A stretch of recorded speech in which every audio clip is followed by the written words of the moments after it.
పిల్లల ముందు చాలా జాగ్రత్తగా మాట్లాడాలి. సాధారణంగా పేరెంట్స్ గొడవ పడుతుంటారు. అతి భయంకరంగా అరుచుకుంటారు. మానసిక వేదనకు గురవుతారు పిల్లలు.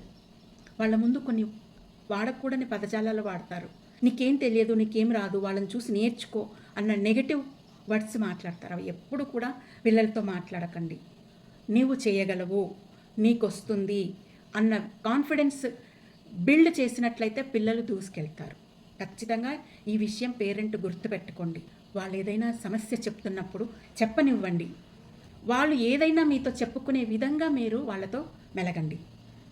ప్రతి విషయం నీకు తెలియదు, నువ్వు ఊరుకో అనకుండగా వాళ్ళు ఏదైనా ఈ విషయం చెప్తుంటే వినండి. ఏం చెప్తున్నారు వినండి. ఒకవేళ వాళ్ళు చెప్పింది మీకు నచ్చకపోతే, నాన్న ఈ విధంగా కాదు, ఇట్లా కాదు అన్నది వాళ్ళకి అర్థం చేసి చెప్పండి. అప్పుడు అర్థం చేసుకోగలుగుతారు. కానీ ఫస్టే మీరు వాళ్ళని మాట్లాడనీయకపోతే వాళ్ళు ఒక నెగిటివ్ థాట్లోకి వెళ్ళిపోతారు. నేను ఏది చెప్పుకోలేను మా పేరెంట్స్కి, ప్రతిదానికి అడ్డుపడతారు, నన్ను చెప్పనివ్వరు, నన్ను మాట్లాడనివ్వరు, నెగిటివ్ థాట్లో పిల్లలు